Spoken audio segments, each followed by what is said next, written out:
il parle vraiment avec beaucoup de compliments des femmes orientales, donc on peut imaginer qu'il s'est passé quelque chose, même s'il dit le contraire.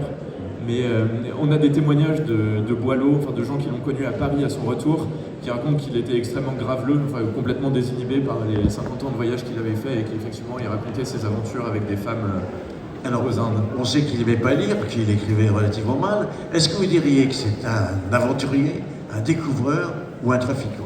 Je pense qu'il est tout ça. Il n'est pas écrivain, ça c'est la première chose qu'on va dire. Et après, c'est quelqu'un qui était extrêmement libre, qui avait le goût du voyage et puis le goût de l'argent aussi manifestement, puisqu'il a fait une fortune abyssale. Quand vous parliez des diamants, en fait, dans son dernier voyage, donc quand il a épousé la fille de Jean Gouas, il la kidnappe un peu, il l'emmène avec lui.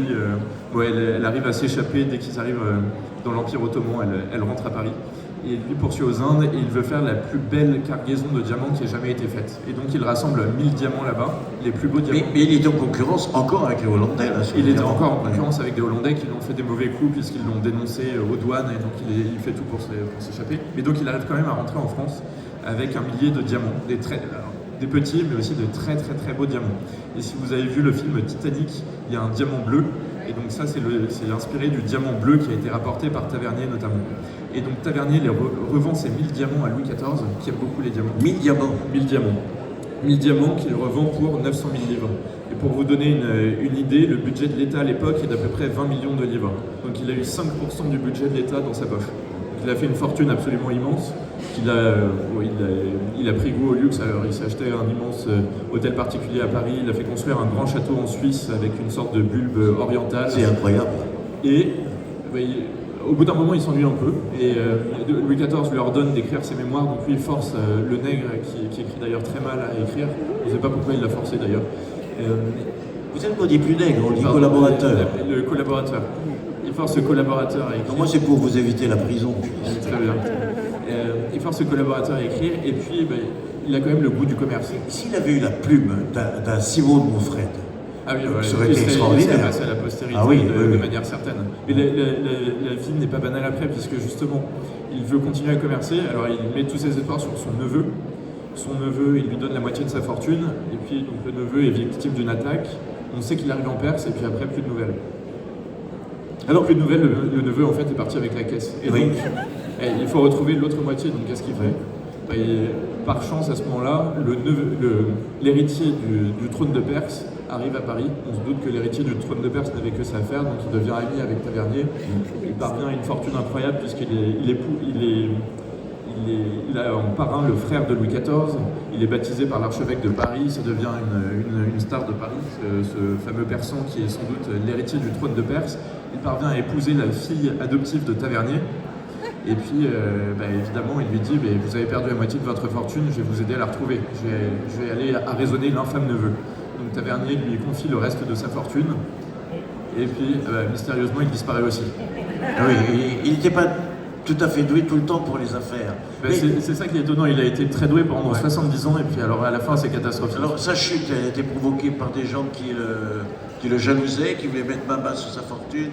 À la fin, il a tout qui tombe en même temps, donc il est protestant et il y a la révocation de l'édit de Nantes, ça se passe pas très bien pour lui. Et en plus, il ne peut pas se réfugier en Hollande.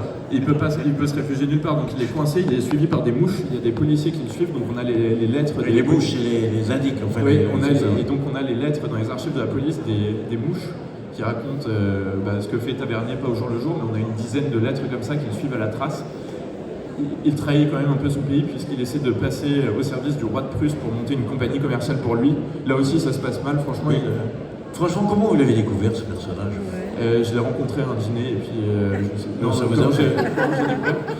J'avais entendu son nom quelques fois et puis je suis tombé sur son portrait qui est en couverture du livre, qui est un portrait un peu incroyable. Il est en c'est incroyable. Il est déguisé en gros mogol là, non? Il est déguisé en perse. C'était un manteau de cérémonie en fait qu'on remettait aux diplomates et en Perse que le chat lui a remis, donc avec une sorte de turban qui pèse une dizaine de kilos, qui donnait très mal à la tête, un cadavre de renard sur les épaules. Il fait très grand Mamamouchi. Et il y a une histoire avec ça justement. En fait, donc Tavernier a rapporté un millier de diamants à Louis XIV et Louis XIV reçoit peu de temps après l'ambassadeur du Grand Turc. Alors on veut l'impressionner puisque la France compte sur les Turcs pour prendre à revers les Habsbourg qui sont vraiment nos ennemis et donc on arrive à les prendre en tenaille comme ça.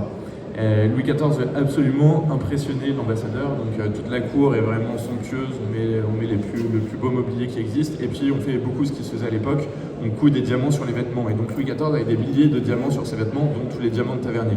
Donc tout le monde, enfin les chroniqueurs de l'époque racontent que vraiment ça scintillait de partout.